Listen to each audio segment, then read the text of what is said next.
राज नाम का एक लड़का हमेशा शिकायत करता रहता था, मेरे पास समय नहीं है, मेरी किस्मत खराब है, सब लोग मुझसे आगे निकल जाते हैं। यह उसकी आदत बन गई थी कि वह हर असफलता का कारण दूसरों या हालात को मानता था।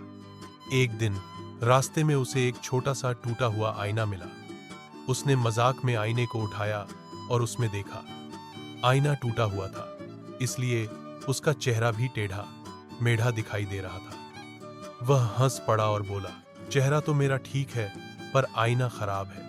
तभी उसके भीतर एक आवाज गूंजी, जैसे तू इस आईने पर दोष डाल रहा है, वैसे ही तू अपनी जिंदगी के लिए दूसरों को दोष देता है।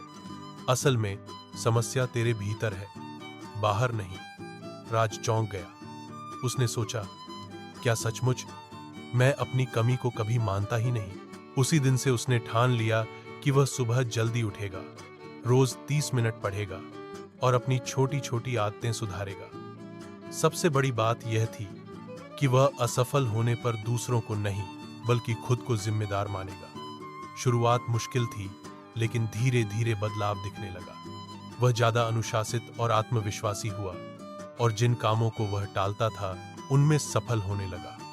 कुछ महीनों बाद वही लोग जो पहले उसे आलसी कहते थे, अब उससे प्रेरणा लेने लगे। एक दिन राज एक पार्क में बैठा था, अपनी डायरी में लिख रहा था।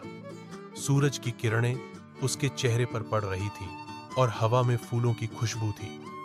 उसने महसूस किया कि उसकी जिंदगी अब पहले से कितनी बेहतर हो गई है।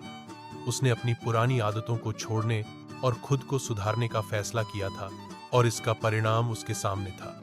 उसने अपनी डायरी बंद की और मुस्कुराया। कुछ महीनों बाद वही लोग जो पहले उसे आलसी कहते थे, अब उससे प्रेरणा लेने लगे। राज मुस्कुराया और आई।